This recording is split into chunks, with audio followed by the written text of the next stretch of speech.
छत्रपति शिवाजी महाराज भारतीय इतिहास के वह महान योद्धा और प्रशासक थे जिन्होंने मुगलों, आदिलशाही और अन्य विदेशी ताकतों के विरुद्ध न केवल एक शक्तिशाली मराठा साम्राज्य की नींव रखी, बल्कि भारतवासियों में आत्मगौरव, स्वतंत्रता और स्वराज्य की भावना भी जागृत की। उनका जन्म 19 फरवरी 1630 को पुणे के पास शिवनेरी दुर्ग में हुआ था और उनके पिता शाहजी भोसले एक शक्तिशाली मराठा सेनानी थे, जबकि माता जीजाबाई धार्मिक, दृढ़ निश्चयी और अत्यंत प्रेरणादायक थीं। बालक शिवा ने अपनी माता जीजाबाई से रामायण, महाभारत और महान भारतीय योद्धाओं की कहानियां सुनी और उन्हें ही अपने जीवन का आदर्श बनाया। युवावस्था से ही शिवाजी ने यह ठान लिया था कि वे भारत भूमि को विदेशी सत्ता से मुक्त करेंगे और धर्म, संस्कृति तथा स्वाभिमान की रक्षा करेंगे। उन्होंने 16 वर्ष की आयु में ही राजगढ़ से अपने स्वराज्य आंदोलन की शुरुआत की और धीरे धीरे कई किलों पर अधिकार करना शुरू किया। 1645 में उन्होंने स्वराज्य की शपथ ली, जो उनके अदम्य साहस और दृढ़ निश्चय का प्रमाण थी। उनके द्वारा पुरंदर तोरणा, राजगढ़, रोहिड़ा, प्रतापगढ़, सिंहगिरिच जैसे अनेकों किलों को जीतने की रणनीति न केवल अद्भुत थी, बल्कि भारतीय युद्ध इतिहास की सबसे महत्वपूर्ण घटनाओं में गिनी जाती है। प्रतापगढ़ का युद्ध 1654 में अफजल खान के साथ हुआ, जिसमें शिवाजी महाराज ने कुशल कूटनीति और व्यक्तिगत साहस से विजय प्राप्त की और यह युद्ध उनकी लोकप्रियता और शक्ति का प्रतीक बन गया। इसके पश्चात मुगलों के साथ अनेक टकराव हुए, जिनमें शिवाजी महाराज ने युद्ध कौशल, गुरिल्ला रणनीति और अपनी सीमित सेना के बावजूद मुगलों को कई बार मात दी। औरंगजेब से उनकी टकराव की सबसे प्रसिद्ध घटना 1666 में आगरा में हुई, जब उन्हें छल से कैद कर लिया गया, लेकिन उन्होंने अपनी चतुराई से वहां से भी भेष बदलकर चुपचाप भाग निकले और पूरी मुगल सत्ता को चौंका दिया। इसके बाद उन्होंने अपने राज्य विस्तार को और तेज किया, अनेक किले जीते, समुद्र पर नौसेना का गठन किया और पश्चिमी तट पर सिद्दी डच और पुर्तगालियों से भी लोहा लिया। छत्रपति शिवाजी महाराज पहले भारतीय शासक थे जिन्होंने एक संगठित नौसेना की स्थापना की और सिंधु दुर्ग, विजय दुर्ग जैसे समुद्री किलों का निर्माण करवाया, ताकि भारत की समुद्री सीमाएं भी सुरक्षित रह सके। उन्होंने हिंदवी स्वराज्य की स्थापना का सपना देखा था और इसे यथार्थ में बदलने के लिए कठोर परिश्रम, अनुशासन और रणनीतिक युद्ध नीति का पालन किया। उनके प्रशासनिक कौशल का प्रमाण यह है कि उन्होंने एक सुव्यवस्थित प्रशासनिक ढांचा खड़ा किया, जिसमें 8 मंत्री होते थे, जिन्हें अष्टप्रधान मंडल कहा जाता था, जिनमें पेशवा, अमात्य, सुमंत, सचिव, मंत्री, सेनापति, न्यायाधीश और पंडित राव शामिल थे। उन्होंने कर प्रणाली, सैन्य प्रबंधन, भूमि व्यवस्था और जनता की सुरक्षा के लिए अनेक महत्वपूर्ण निर्णय लिए। शिवाजी महाराज के राज्य में धर्म के नाम पर कोई भेदभाव नहीं था। वे सभी धर्मों का सम्मान करते थे और इस्लामिक धार्मिक स्थलों को भी सुरक्षा प्रदान करते थे। इसीलिए उन्हें हिंदू मुस्लिम एकता का प्रतीक भी माना जाता है। वे एक न्यायप्रिय और प्रजावत्सल राजा थे। उनकी दरबार में किसी भी जाति या धर्म के व्यक्ति को उच्च पद प्राप्त करने से नहीं रोका जाता था, बल्कि योग्यता को सर्वोपरि माना जाता था। 1676 में रायगढ़ किले पर उनका भव्य राज्याभिषेक हुआ और उन्हें छत्रपति की उपाधि दी गई। इस ऐतिहासिक क्षण ने समूचे भारत में स्वतंत्रता की नई चेतना जगाई, जिससे प्रेरणा लेकर अनेक छोटे राज्यों और सेनाओं ने मुगलों और अन्य विदेशी ताकतों के विरुद्ध संघर्ष करना प्रारंभ किया। उनकी मृत्यु 1680 में हुई, लेकिन उनकी बनाई हुई नींव पर खड़ा मराठा साम्राज्य आने वाले वर्षों में इतना शक्तिशाली बना कि 18वीं शताब्दी में उसने लगभग पूरे भारतवर्ष को प्रभावित किया। शिवाजी महाराज की जीवन गाथा केवल युद्ध और राजनीति तक सीमित नहीं थी, बल्कि वह एक आदर्श पुत्र, दूरदर्शी नेता, साहसी योद्धा और परिपक्व प्रशासक के रूप में उभरे। उन्होंने नारी सम्मान की रक्षा की, जनता को सुरक्षा और न्याय दिलाया और भारत के स्वाभिमान की रक्षा के लिए जीवन भर संघर्ष किया। उनकी गुरिल्ला युद्ध नीति, गुप्तचर प्रणाली, किलों की संरचना और प्रशासनिक दक्षता आज भी प्रबंधन और सैन्य विज्ञान के क्षेत्र में अध्ययन का विषय है। छत्रपति शिवाजी महाराज का जीवन यह सिखाता है कि जब इरादे मजबूत हो, जब मातृभूमि से सच्चा प्रेम हो और जब नेतृत्व के साथ न्याय और पराक्रम जुड़ा हो, तब कोई भी साम्राज्य छोटा नहीं होता और कोई भी दुश्मन इतना बड़ा नहीं होता कि उसे हराया ना जा सके। वे भारतीय इतिहास के ऐसे स्वर्णिम अध्याय हैं जिनसे हर पीढ़ी को प्रेरणा लेनी चाहिए। आज भी जब हम भारत की स्वतंत्रता, नेतृत्व और सांस्कृतिक गौरव की बात करते हैं, तो सबसे पहले जिस नाम का स्मरण होता है वह है परम प्रतापी छत्रपति शिवाजी महाराज। छत्रपति शिवाजी महाराज का राज्याभिषेक भारतीय इतिहास की वह घटना है जिसने न केवल मराठा साम्राज्य की नींव को मजबूत किया, बल्कि एक स्वतंत्र हिंदवी स्वराज की स्थापना का ऐलान भी किया। यह ऐतिहासिक क्षण 6 जून 1676 को रायगढ़ किले में घटित हुआ, जब उन्होंने औपचारिक रूप से छत्रपति की उपाधि प्राप्त की और एक स्वतंत्र राजा के रूप में पूरे विश्व के समक्ष अपना परिचय दिया। उस समय भारत में अधिकांश क्षेत्र मुगलों, आदिल शाही और निजाम शाही जैसे इस्लामी सुल्तानों के अधीन थे और एक हिंदू राजा के रूप में शिवाजी का राज्याभिषेक धार्मिक, सांस्कृतिक और राजनीतिक दृष्टि से अत्यंत महत्वपूर्ण था। राज्याभिषेक समारोह में वैदिक मंत्रों के साथ ब्राह्मणों द्वारा विधिवत अनुष्ठान संपन्न किए गए, जिसमें काशी से आए प्रमुख विद्वान गगा भट्ट ने उन्हें क्षत्रिय घोषित किया और शिवाजी महाराज को राजाधिराज क्षत्रिय कुलवंत हिंदवी स्वराज्य के संस्थापक जैसे महान उपाधियों से नवाजा। इस आयोजन ने पूरे भारत में हिंदू जनता के मन में गौरव, उत्साह और आत्मविश्वास का संचार किया। राज्याभिषेक के बाद उन्होंने एक संगठित और न्यायपूर्ण शासन व्यवस्था की स्थापना की, जिसमें अष्टप्रधान मंडल 8 मंत्रियों की एक परिषद को महत्वपूर्ण भूमिका दी गई। इस मंडल में पेशवा प्रधानमंत्री, अमात्य वित्त मंत्री, मंत्री, गृह मंत्री, सचिव, सेनापति, सुमंत, विदेश मंत्री, न्यायाधीश और पंडित राव शामिल थे। उन्होंने कर प्रणाली को सरल बनाया, खेती, व्यापार और आम जन के कल्याण के लिए कई योजनाएं शुरू की, मंदिरों को संरक्षण दिया और सामाजिक न्याय को शासन की आत्मा बनाया। शिवाजी महाराज की प्रशासनिक दक्षता इतनी प्रभावशाली थी कि उन्होंने भ्रष्टाचार पर नियंत्रण, न्यायिक व्यवस्था का विकास और लोक सेवा में पारदर्शिता सुनिश्चित की। उनकी एक और विशेषता थी उनकी युद्ध नीति। वे पारंपरिक युद्ध के बजाय छापामार युद्ध पद्धति के माहिर थे, जिसे गणिमी कावा कहा जाता था। इस नीति के अंतर्गत दुश्मन पर अचानक हमला करना सीमित, सेना के बल पर निर्णायक युद्ध लड़ना और दुश्मन को भ्रमित कर युद्ध क्षेत्र में लाभ लेना शामिल था। उन्होंने लगभग 300 से अधिक किले अपने अधीन किए और हर एक किले की भौगोलिक स्थिति, सुरक्षा और रणनीतिक महत्व को ध्यान में रखकर उसे सुदृढ़ किया। शिवाजी महाराज ने अपनी नौसेना भी विकसित की, जो उस समय दुर्लभ था।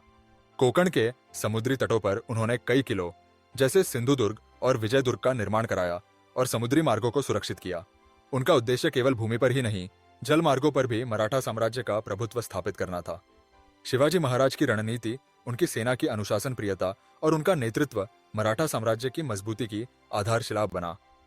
लेकिन उनका सबसे बड़ा संघर्ष शुरू हुआ मुगल सम्राट औरंगजेब से, जिसने शिवाजी को अपनी सत्ता के लिए सबसे बड़ा खतरा माना।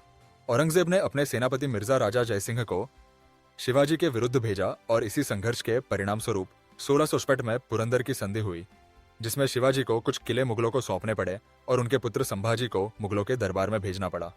इस संधि को शिवाजी ने रणनीतिक दृष्टि से स्वीकार किया, लेकिन दिल्ली में औरंगजेब के दरबार में जब उन्हें अपमानित किया गया तो उन्होंने बड़ी चतुराई और साहस के साथ मुगलों की कैद से निकलने की योजना बनाई और औरंगजेब की सुरक्षा को धता बताते हुए आगरा से भाग निकले। यह भाग निकलना केवल एक व्यक्तिगत स्वतंत्रता की घटना नहीं थी, बल्कि यह पूरे हिंदवी स्वराज के लिए प्रेरणा का स्रोत बना। आगरा से सुरक्षित लौटने के बाद शिवाजी महाराज ने अपनी सेना को पुनः संगठित किया और किलों को फिर से जीतना शुरू किया। उन्होंने दक्षिण भारत में आदिल शाही कर्नाटक और तंजावुर तक अपने विजय पताका को फहराया। उनके नेतृत्व में मराठा सेना एक संगठित शक्ति बन चुकी थी, जिसने मुगलों की नींव को हिला दिया। उन्होंने धर्म, जाति और भाषा के भेद से ऊपर उठकर हर सक्षम व्यक्ति को सेना में शामिल किया और इसीलिए उनके प्रशासन में हर जाति और वर्ग के लोग प्रतिनिधित्व करते थे। शिवाजी महाराज धार्मिक सहिष्णुता में विश्वास रखते थे। उन्होंने कभी भी किसी मस्जिद या मुसलमान की संपत्ति को नुकसान नहीं पहुंचाया और वे हर धर्म के लोगों के साथ न्यायपूर्ण व्यवहार करते थे। उन्होंने महिलाओं की सुरक्षा के लिए कड़े नियम बनाए और युद्ध के दौरान किसी भी महिला या बच्चे को नुकसान न पहुंचाने का आदेश दिया। उनके शासन में महिलाओं को सम्मान और सुरक्षा प्राप्त थी। शिवाजी महाराज की दूरदृष्टि का ही परिणाम था कि उन्होंने एक ऐसा राज्य खड़ा किया जो केवल शक्ति से नहीं बल्कि नैतिकता, न्याय और संगठन से भी मजबूत था। उनकी विचारधारा यह थी कि राज्य का उद्देश्य केवल सत्ता नहीं बल्कि प्रजा का कल्याण है।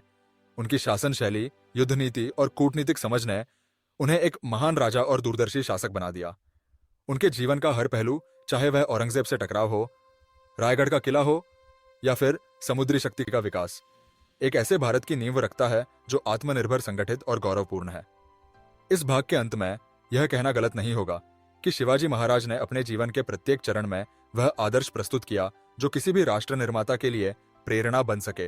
वे केवल एक योद्धा नहीं, एक शासक नहीं, बल्कि वह विचारधारा थे जिसने भारत को आत्मगौरव, आत्मरक्षा और आत्मनिर्भरता का मंत्र दिया। उनकी विरासत केवल इतिहास का हिस्सा नहीं बल्कि आज के भारत की पहचान है।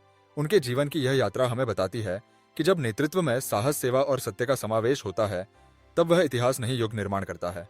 छत्रपति शिवाजी महाराज का जीवन केवल युद्धों और राज्य विस्तार की कहानी नहीं बल्कि यह एक अत्यंत सूक्ष्म रणनीति, कूटनीति और आत्मबल का प्रतीक भी है, जिसका सबसे बड़ा प्रमाण उनके जीवन का वह अध्याय है जब वे मुगल सम्राट औरंगजेब के दरबार में आमंत्रित किए गए और वहां से उन्होंने चमत्कारी ढंग से पलायन कर संपूर्ण भारत को चकित कर दिया। इस भाग में हम उसी ऐतिहासिक घटनाक्रम की चर्चा करते हैं जो छत्रपति शिवाजी महाराज की कूटनीति, धैर्य, साहस और दूरदृष्टि का अद्वितीय प्रमाण है। सन 1666 का वह समय था जब औरंगजेब ने मराठों के बढ़ते प्रभाव को रोकने हेतु शिवाजी महाराज को अपने दरबार में बुलाने की योजना बनाई ताकि राजनीतिक रूप से उन्हें दबाया जा सके और मराठों की शक्ति को नियंत्रण में लाया जा सके। औरंगजेब ने महाराज को आगरा आमंत्रित किया और उन्हें राजा की उपाधि देने और एक मनसब देने का प्रलोभन दिया, किंतु यह आमंत्रण केवल एक छल था। शिवाजी महाराज अपने पुत्र संभाजी राजे के साथ आगरा पहुंचे, लेकिन दरबार में उन्हें उचित सम्मान नहीं दिया गया और सामान्य दरबारियों की पंक्ति में खड़ा कर दिया गया। यह व्यवहार छत्रपति जैसे वीर और स्वाभिमानी राजा को स्वीकार नहीं था। उन्होंने वहीं दरबार में विरोध जताया, परंतु यह विरोध औरंगजेब को अस्वीकार्य था और परिणाम स्वरूप उन्हें नजरबंद कर दिया गया। इतिहासकारों के अनुसार शिवाजी महाराज को एक कोठी में कैद किया गया और चारों ओर से कड़ी निगरानी लगाई गई, जिससे उनका बाहर निकलना असंभव प्रतीत होता था।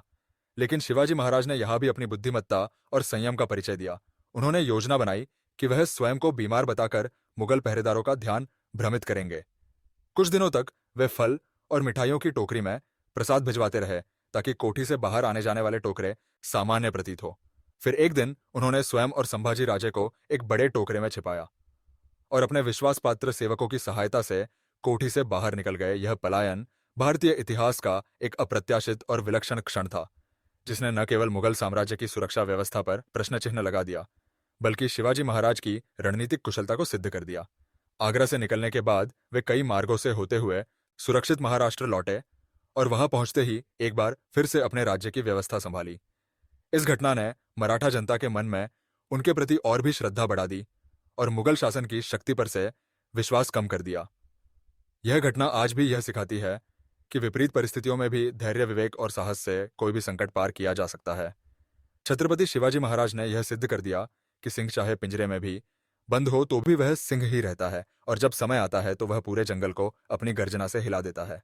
छत्रपति शिवाजी महाराज का जीवन केवल युद्धों और राज्य विस्तार की कहानी नहीं, बल्कि यह एक अत्यंत सूक्ष्म रणनीति, कूटनीति और आत्मबल का प्रतीक भी है, जिसका सबसे बड़ा प्रमाण उनके जीवन का वह अध्याय है जब वे मुगल सम्राट औरंगजेब के दरबार में आमंत्रित किए गए और वहां से उन्होंने चमत्कारी ढंग से पलायन कर संपूर्ण भारत को चकित कर दिया। इस भाग में हम उसी ऐतिहासिक घटनाक्रम की चर्चा करते हैं जो छत्रपति शिवाजी महाराज की कूटनीति, धैर्य, साहस और दूरदृष्टि का अद्वितीय प्रमाण है। सन 1666 का वह समय था जब औरंगजेब ने मराठों के बढ़ते प्रभाव को रोकने हेतु शिवाजी महाराज को अपने दरबार में बुलाने की योजना बनाई ताकि राजनीतिक रूप से उन्हें दबाया जा सके और मराठों की शक्ति को नियंत्रण में लाया जा सके। औरंगजेब ने महाराज को आगरा आमंत्रित किया और उन्हें राजा की उपाधि देने और एक मनसब देने का प्रलोभन दिया, किंतु यह आमंत्रण केवल एक छल था। शिवाजी महाराज अपने पुत्र संभाजी राजे के साथ आगरा पहुंचे, लेकिन दरबार में उन्हें उचित सम्मान नहीं दिया गया और सामान्य दरबारियों की पंक्ति में खड़ा कर दिया गया। यह व्यवहार छत्रपति जैसे वीर और स्वाभिमानी राजा को स्वीकार नहीं था। उन्होंने वहीं दरबार में विरोध जताया, परंतु यह विरोध औरंगजेब को अस्वीकार्य था और परिणाम स्वरूप उन्हें नजरबंद कर दिया गया। इतिहासकारों के अनुसार शिवाजी महाराज को एक कोठी में कैद किया गया और चारों ओर से कड़ी निगरानी लगाई गई, जिससे उनका बाहर निकलना असंभव प्रतीत होता था। लेकिन शिवाजी महाराज ने यहां भी अपनी बुद्धिमत्ता और संयम का परिचय दिया। उन्होंने योजना बनाई कि वह स्वयं को बीमार बताकर मुगल पहरेदारों का ध्यान भ्रमित करेंगे। कुछ दिनों तक वे फल और मिठाइयों की टोकरी में प्रसाद भिजवाते रहे ताकि कोठी से बाहर आने जाने वाले टोकरे सामान्य प्रतीत हो। फिर एक दिन उन्होंने स्वयं और संभाजी राजे को एक बड़े टोकरे में छिपाया और अपने विश्वास पात्र सेवकों की सहायता से कोठी से बाहर निकल गए। यह पलायन भारतीय इतिहास का एक अप्रत्याशित और विलक्षण क्षण था, जिसने न केवल मुगल साम्राज्य की सुरक्षा व्यवस्था पर प्रश्न चिन्ह लगा दिया, बल्कि शिवाजी महाराज की रणनीतिक कुशलता को सिद्ध कर दिया। आगरा से निकलने के बाद वे कई मार्गों से होते हुए सुरक्षित महाराष्ट्र लौटे और वहां पहुंचते ही एक बार फिर से अपने राज्य की व्यवस्था संभाली। इस घटना ने मराठा जनता के मन में उनके प्रति और भी श्रद्धा बढ़ा दी और मुगल शासन की शक्ति पर से विश्वास कम कर दिया। यह घटना आज भी यह सिखाती है कि विपरीत परिस्थितियों में भी धैर्य, विवेक और साहस से कोई भी संकट पार किया जा सकता है। छत्रपति शिवाजी महाराज ने यह सिद्ध कर दिया कि सिंह चाहे पिंजरे में भी बंद हो तो भी वह सिंह ही रहता है और जब समय आता है तो वह पूरे जंगल को अपनी गर्जना से हिला देता है।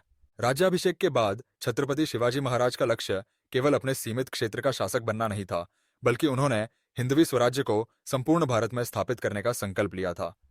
भाग 5 में हम शिवाजी महाराज के उन अभूतपूर्व अभियानों, रणनीतियों और युद्धों की गाथा को जानेंगे जो उन्होंने मुगलों और दक्षिण भारत के शक्तिशाली सुल्तानों के विरुद्ध लड़े। 1676 में राज्याभिषेक के तुरंत बाद उन्होंने प्रशासन को स्थिर करने के साथ साथ युद्ध योजनाओं को भी गति दी। उन्होंने मुगलों की कमजोरी का लाभ उठाते हुए बीजापुर, गोलकुंडा और कर्नाटक क्षेत्रों में अपने सेनापतियों को भेजा और वहां विजय प्राप्त की। शिवाजी महाराज ने अपने बेटे संभाजी को सैन्य अभियानों में सम्मिलित किया और मराठा सेना को एक अनुशासित, संगठित और उद्देश्यपूर्ण शक्ति में परिवर्तित किया। मुगल सम्राट औरंगजेब शिवाजी महाराज के बढ़ते प्रभाव से चिंतित हो गया और उसने दक्षिण भारत में अपना ध्यान केंद्रित किया, लेकिन वह इस बात को नहीं समझ पाया कि दक्षिण की भूमि अब शिवाजी की नीति, पराक्रम और समर्थन से भर चुकी थी। शिवाजी महाराज ने दक्षिण भारत में युद्ध करते हुए सन 1670 में कर्नाटक अभियान प्रारंभ किया। इस अभियान में उन्होंने बीजापुर और गोलकुंडा के सुल्तानों की कमजोरियों का लाभ उठाकर दक्षिण के कई महत्वपूर्ण किलों और बंदरगाहों को जीत लिया। उन्होंने तंजावुर, जिंजी, वेल्लोर जैसे दुर्गों को अपने नियंत्रण में लिया और दक्षिण भारत में मराठा प्रभुत्व को स्थापित किया। इस दौरान शिवाजी ने चोल और पांड्य क्षेत्रों में भी संपर्क बनाए और स्थानीय राजाओं से सहयोग प्राप्त किया। उनकी रणनीति इतनी सटीक और प्रभावी थी कि किसी भी शत्रु को उनकी योजना का अनुमान नहीं होता था। उन्होंने गुप्तचरों की एक मजबूत प्रणाली स्थापित की थी, जिससे युद्ध के मैदान में निर्णय लेने में उन्हें अत्यधिक लाभ होता था। वे युद्ध के पहले शत्रु की शक्ति, उसकी सेना की स्थिति, भूगोल और समय का विश्लेषण करते थे और फिर उसी के अनुरूप योजना बनाकर युद्ध करते थे। यही कारण था कि वे कई बार कम संख्या की सेना के साथ भी विशाल मुगल सेना को पराजित करने में सफल रहे। शिवाजी महाराज की सबसे बड़ी शक्ति थी उनकी गति और चपलता। उनकी सेना पर्वतीय युद्ध कला में इतनी निपुण थी कि वे अचानक प्रकट होकर शत्रु पर आक्रमण करते और फिर तुरंत अदृश्य हो जाते। उन्होंने गणिमिकावा की नीति अपनाई, जिसमें शत्रु को थकाकर भ्रमित करके छापामार युद्ध से पराजित किया जाता था। यह नीति आज भी आधुनिक युद्ध कला में अनुकरणीय मानी जाती है। उन्होंने अपने सैनिकों में ऐसी भावना भर दी थी कि वे शिवाजी के लिए प्राण तक न्यौछावर करने को तैयार रहते थे। इस अभियान के दौरान उन्होंने समुद्री शक्ति को और मजबूत किया। सिंधुदुर्ग, विजयदुर्ग जैसे किलों को रणनीतिक रूप से संगठित किया और पश्चिमी तट पर मराठा नौसेना को एक प्रभावशाली बल के रूप में स्थापित किया। विदेशी व्यापारियों, विशेषकर पुर्तगाली और डच शक्तियों पर भी नियंत्रण रखा और स्थानीय व्यापारियों की सुरक्षा सुनिश्चित की। शिवाजी महाराज का यह अभियान केवल सैनिक विजय नहीं था, यह सांस्कृतिक और राजनीतिक विजय भी थी। उन्होंने दक्षिण भारत में मंदिरों का जीर्णोद्धार किया, संस्कृत और मराठी विद्वानों को संरक्षण दिया और वहां के स्थानीय नेताओं को मराठा विचारधारा से जोड़ने का प्रयास किया। उनका उद्देश्य केवल सत्ता विस्तार नहीं, बल्कि भारतीय संस्कृति, धर्म और गौरव का पुनर्स्थापन था। उनकी दक्षिण विजय ने यह सिद्ध कर दिया कि शिवाजी केवल महाराष्ट्र तक सीमित नेता नहीं, बल्कि अखिल भारतीय दृष्टिकोण वाले राष्ट्रनायक थे। उन्होंने जाति, भाषा, क्षेत्र, धर्म की सीमाओं को पार करके एक ऐसा हिंदवी स्वराज्य स्थापित किया जो संपूर्ण भारत की आत्मा को जोड़ता था। इस पूरे अभियान में उनका चरित्र एक योद्धा, कूटनीतिज्ञ, प्रशासक और धर्म रक्षक के रूप में परिलक्षित होता है। उनके अद्वितीय अभियान, संगठन क्षमता और दूरदर्शिता ने यह दिखा दिया कि भारतवर्ष में स्वराज्य केवल एक स्वप्न नहीं, बल्कि सच्चाई बन सकता है। बस आवश्यकता होती है एक ऐसे नेता की जो समर्पित हो, निडर हो और सच्चे अर्थों में जनता का सेवक हो। दक्षिण में उनकी विजय ने औरंगजेब को अत्यधिक परेशान कर दिया और उसने अपनी समस्त शक्ति के साथ शिवाजी महाराज को समाप्त करने का निश्चय किया। लेकिन तब तक शिवाजी का प्रभाव इतना बढ़ चुका था कि मुगल साम्राज्य को एक लंबे और थकाऊ संघर्ष का सामना करना पड़ा। शिवाजी महाराज का यह चरण उनकी शक्ति, नेतृत्व और दूरदृष्टि की चरम सीमा को दर्शाता है और यह सिद्ध करता है कि अगर संकल्प सच्चा हो तो हर बाधा को पार किया जा सकता है।